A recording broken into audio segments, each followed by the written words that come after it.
Apprenticeship Support and Knowledge, and we're funded by the National Apprenticeship Service. And this presentation is to give you a basic overview of apprenticeships and how to apply for one if you think you're interested. So here's some basic facts about apprenticeships. An apprenticeship is a job. So you will be working and you will have a contract of employment. You will work for at least 30 hours a week, although most people tend to work between 37 and 40 hours a week. You will earn a wage, and we'll talk about that in a moment, but it is a real job with real responsibilities. So it is a bit different from work experience. So if you did work experience while you were at school or while you're at college, it's not quite the same. You're actually employed, and your employer and your colleagues will see you as a colleague as well and expect you to be working as hard as them. As well as working though, you will be studying part-time to gain a qualification, and I'll talk to you about the different kinds of qualifications you can do in a little while. So there are a few different sort of myths really, or things that people think they know about apprenticeships that might not be true right now. So you do earn a salary, as I've said, but it's not usually a very high wage. So there's a minimum wage for apprentices, which is £4.15 an hour. That's as of September 2020. And so that's not a huge wage. But that tends to reflect the fact that you're starting in a job, starting from scratch, and your employer and your colleagues are likely to be having to give up, some of their time to support you to learn. Chances are, as you progress through your apprenticeship, your wage will go up. So some apprenticeships last a year, some can even last up to 7 years, and your wage does tend to go up incrementally as you go on. And then obviously once you're qualified, you will be earning the wage that is reflective of whatever job it is that you've qualified in.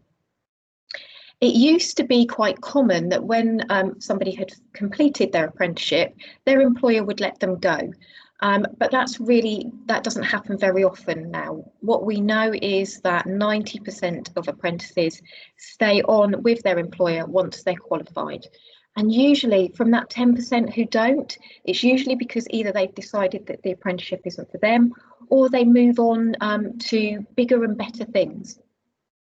If you do decide to do an apprenticeship and your apprenticeship is one that doesn't continue once you're qualified, your employer should talk to you about that. And when you're looking for an apprenticeship, make sure you do ask the employer about future prospects. You can gain a degree as an apprentice now, and I will talk in a little bit more detail about that in a few slides' time. Apprenticeships are available all over the country, so a bit like university, you could decide to go anywhere to do your apprenticeship, but I think it's important to realise that some apprenticeships may not be available in your area. So again, if you're looking for something that's quite specialist, you may need to relocate, so worth taking that on board when you're thinking about what you want to do. Has anybody got any questions before I move on? No, I'll take that as a no. Okay. Right, just really quickly, I wanted to look at how you learn as an apprentice. So the majority of your time you are in the workplace and you're doing the job and learning the job sort of hands-on. But 20% of your time is spent doing the learning aspect of that. Now, traditionally, that has been something like you're going 1 day a week to a local college or training provider or learning provider. More and more now, apprenticeship learning is done online in your own time. So what we would call self-directed study. Some employers are big enough that you can, they have a classroom within your employer, and that's where you do the learning. But it's worth, when you're thinking about doing an apprenticeship and you're talking to different employers, to ask that question: how will I do the learning element? Because some ways may suit you, some ways may not. Let's look at the range of apprenticeships that you can do. Now, more and more apprenticeship avenues are opening it up. Traditionally, people have probably thought about hairdressing or plumbing or building, those kind of apprenticeships, but more and more industries now are offering apprenticeships as a way to learn and qualify. So we've got accounting, horticulture, creative digital, you can do teaching now as an apprenticeship, nursing. I think I've got an example of a dental nursing apprenticeship, hospitality, that kind of thing, cybersecurity. That's a huge industry, and there are more and more apprenticeships opening up in that area. I do think it's important to acknowledge that at the moment, apprenticeships, they may not be as many available as maybe there were this time last year. But it's worth noting that employers do want to take new staff on, and apprenticeships is something that's really important to certainly this government to try and open those up. And there's lots of incentives for employers to take on apprentices. So it's still a really viable option. Right, who offers apprenticeships? Well, 50% of all apprenticeships are offered by large national and international companies. So companies that you're very likely will have heard of. So local to us, and when I say local, so within Hampshire and our surrounding areas, we've got Airbus, we've got IBM, we've got BAE Systems, we've got Jaguar Land Rover and the Royal Air Force. So lots of these big employers do offer apprenticeships within our local area. So actually we're really lucky there. So that's 50%, which means there's another 50%, and they are employers who we would call small or medium enterprises. So probably more local employers that employ less people. Might be a different kind of way of learning something, but they offer exactly the same apprenticeship as the larger employers, you know, within the same industry. So when you're looking for an apprenticeship, it's important to consider all the options. So don't just think, oh, I've heard of Airbus, I want to work for them. You know, if an apprenticeship's available with a smaller local employer, definitely have a look and find out more about it, because there are some really great opportunities locally. Has anybody got any questions before I move on with this slide? I do. Yes, hello. I'm a bit curious about the teaching apprenticeship. So is that to become a fully qualified teacher, and do people still need to have a degree? So how does that work? So it works. So the first part of your question, yes, it's to become a fully qualified teacher, and no, you don't have to have a degree to do the apprenticeship. That is what you gain whilst you do the apprenticeship. So it's quite a new apprenticeship, but more and more schools are offering. Yeah.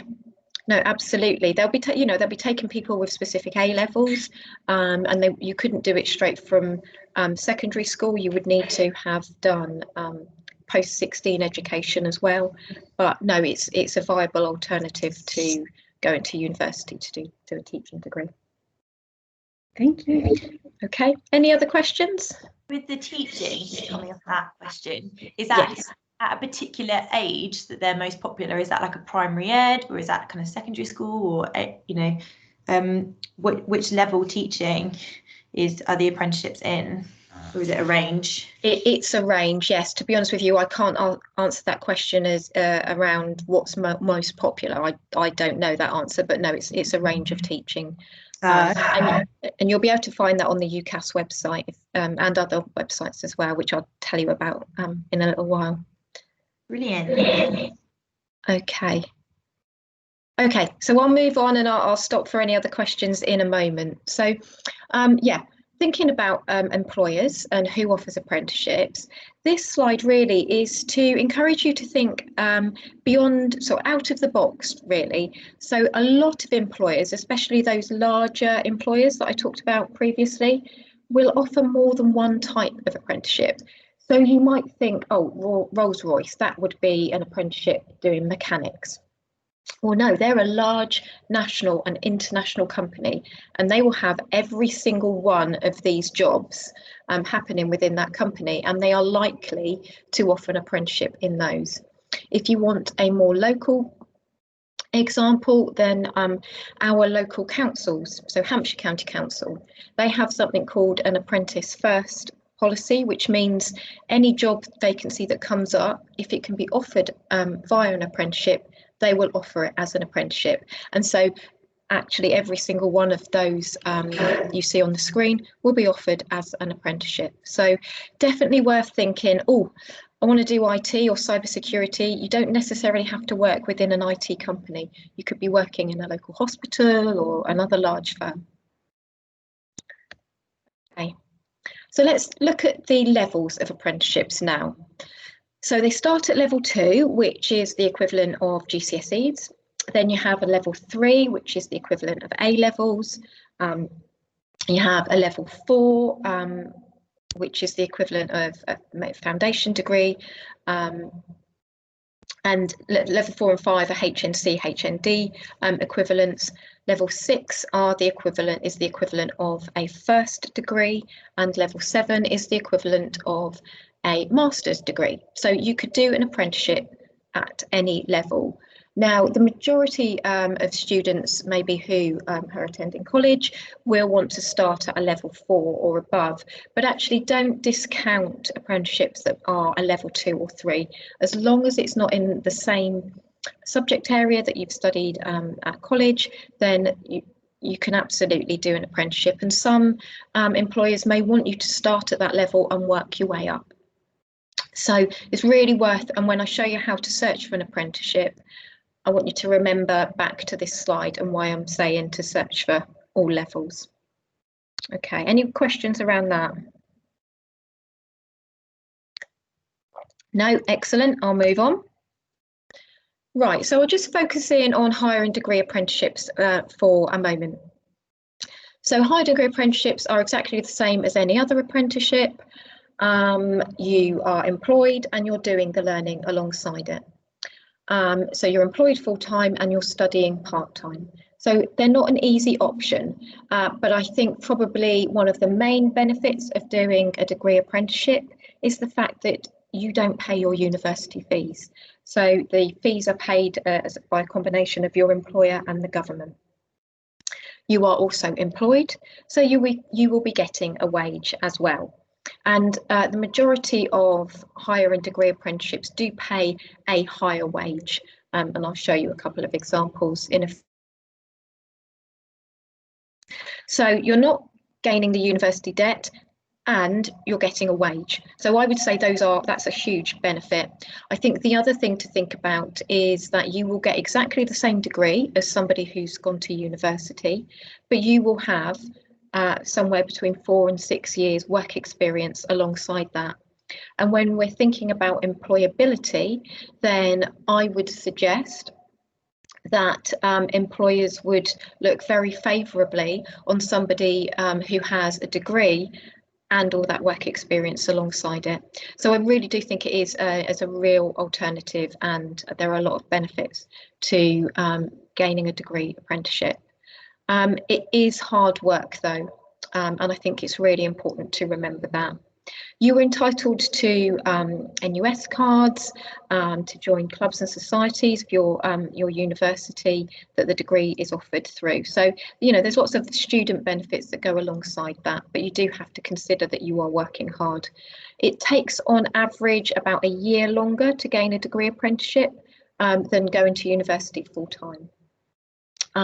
But there are hundreds of apprenticeships, or more than hundreds of apprenticeships out there, and the majority now of universities are offering degree apprenticeship routes. Certainly all of our local ones within Hampshire offer a degree apprenticeship route. Anybody got any questions? No? Brilliant, move on.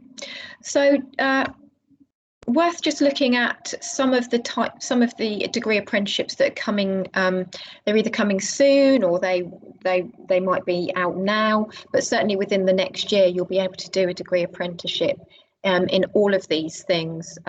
So occupational therapy, AI, geotechnical engineering, air traffic control. I mean, we've got the large air traffic control centre in Hampshire, so that's a real real opportunity there. So lots of really exciting things you can do as a degree apprenticeship. Right, so I wanted to bring it back quite local to us now and look, so we're at the beginning of September and looking at what vacancies are available in your area. So I've done a search around Andover College, okay? I haven't done a search around Sparsholt because I am aware that a lot of students who come to Sparsholt are coming from different areas within Hampshire, not necessarily the very local area, but this is just an example, and I'll show you how you can search for vacancies within your own postcode in a little while. So again, acknowledging where we are, September 2020, there are less vacancies than there would have been this time last year. But there are still vacancies, and more will be coming out. So within a 5-mile radius of the college, there are currently 6 vacancies, apprenticeship vacancies, on the government apprenticeship website. And then up to 20 miles, there are 96 vacancies. Now, 20 miles is quite a standard travel to work radius to search. And so I think when you are looking for an apprenticeship, it's worth thinking that actually, let's not narrow it down. I think 20 miles is quite a reasonable distance to be looking at. So here are a couple of those vacancies then, or a few of those vacancies. So starting at a level 3, we've got a mechanics vacancy. Another level 3 digital marketing apprenticeship. Now, actually, that's the second highest wage that they're paying. They're definitely paying more than the national minimum wage. Whereas the apprentice dental nurse, which is a level 4 higher degree apprenticeship, they are paying the national minimum wage at the moment, and that's for 30 hours a week.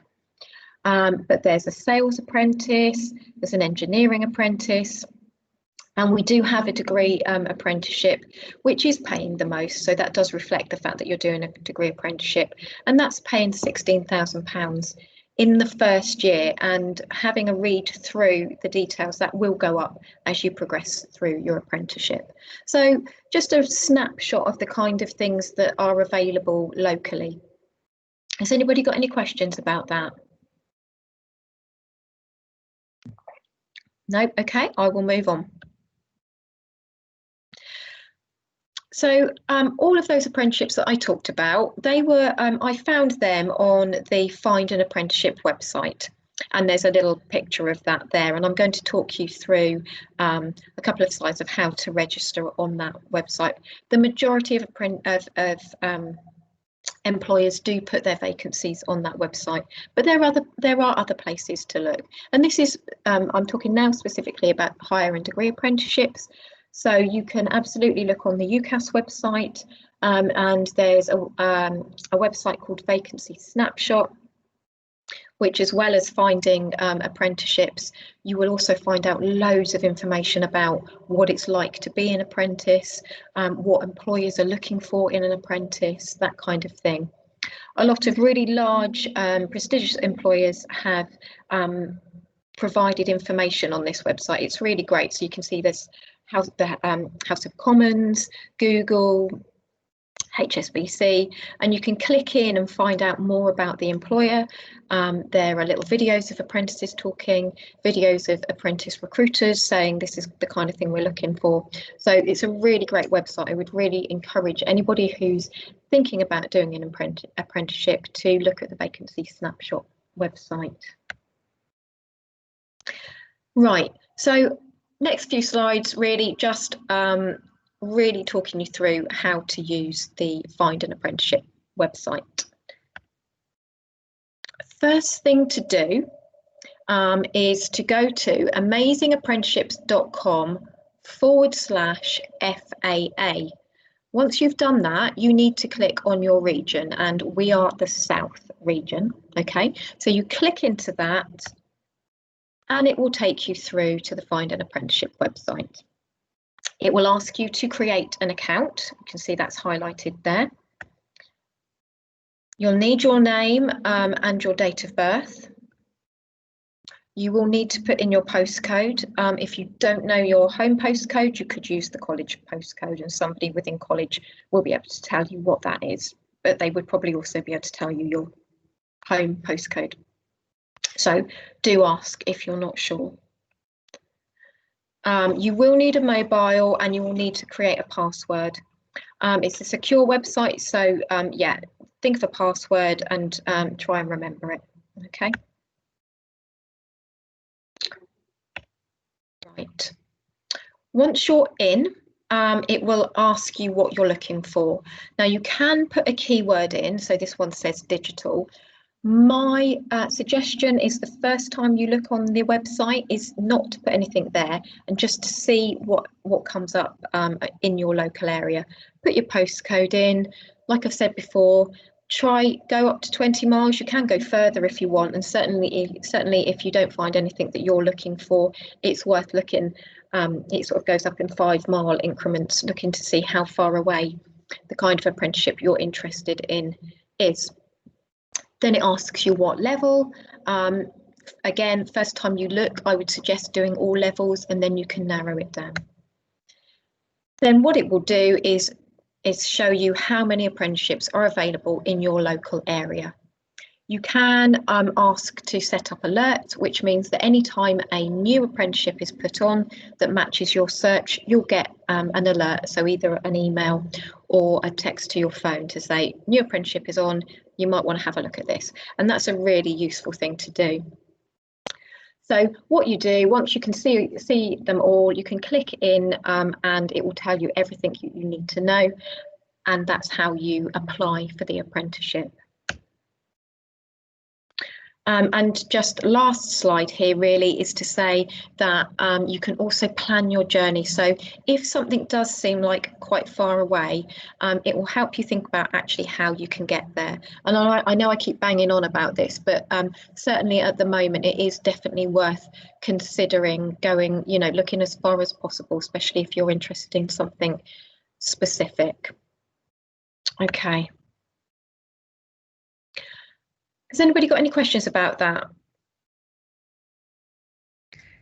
I do. I have a question about eligibility for apprenticeships, but it might be that you answer it afterwards. I can answer it now. No, that's fine. So some of the questions that I get lots are whether there's an age limit for apprenticeships or to become an apprentice. There is no upper age limit now in apprenticeships. There did used to be, but no, there's no upper age limit now. In fact, a lot of companies are using apprenticeships as a way to upskill their existing employees. So yeah, no upper age limit at all. Thank you. And okay. So were there other websites as well that you recommend, or are you going to get to those at the end, or? So, well, this slide really is probably I can talk you through that. So, the best places to look for apprenticeships, other than the government website, standard job search websites will have apprenticeships on, and you can specifically ask for, you can say that you're looking for apprenticeships, and they might have different kinds of apprenticeships from maybe more international, national employers. So yeah, read that kind of thing. So definitely you can look at those. Most companies now will put their vacancies on their own website and share them within their own social media. So it's really important, if you have a company that you think, actually I'd really like to work for that company, then definitely go onto their website and have a look, because yeah, they are very likely to have put their vacancies on. And definitely follow companies on social media, because sometimes they will have recruitment days or open days where you can go along, and that will definitely be shared on their social media. The other way that a huge amount of apprentices find their apprenticeships is through friends and family. So if you know you're interested in an apprenticeship, when you're interested in a particular role, then tell people. Make sure you tell as many people as possible, because you never know who knows somebody or whose uncle works somewhere. So if you're interested, for example, in accountancy, tell everybody, because somebody somewhere will know somebody who works in an accountant's, and you know, that's called using your networks. So yeah, that's one of the best ways actually to get the word out there that you're looking for an apprenticeship. And I've already talked about the vacancy snapshot website. I don't know if anybody else has any other websites or anywhere else that they know of that you can find an apprenticeship, but for me, those are the main ones. Does anybody else want to say anything? Yeah, sometimes it's a good idea, I think, to look at university websites, because then they'll very often will have their partners, their business partners. And then if you go on the business partner website, then you can see vacancies. So sometimes if you have a local university or a university that's very close to you, then geographically it might be really convenient to be able to get to that university, so you can see what businesses they partner with. So that's a really great suggestion. Thank you. Yeah, and obviously you can go onto the UCAS website. I think I've said that a couple of times, but yeah. Okay, I think that might be it. Yes. So if you want to find out more about apprenticeships, then you can follow the Apprenticeships National Apprenticeship Service on Instagram, Twitter, Facebook, and LinkedIn. And if you need any more information, obviously use the college's careers service. Has anybody got any questions?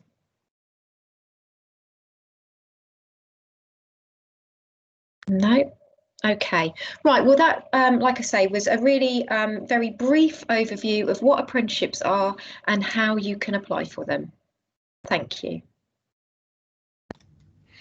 Thank you, Emma. And just for any of our previous students or even current students who are thinking about an apprenticeship, and if you want any extra help, then as Emma said, please do get in touch with the careers service.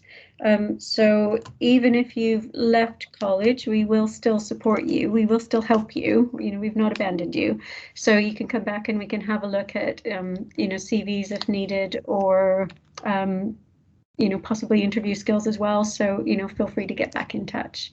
But thank you very, very much, Emma. That was absolutely spot on. Thank you so much. You're welcome. Okay.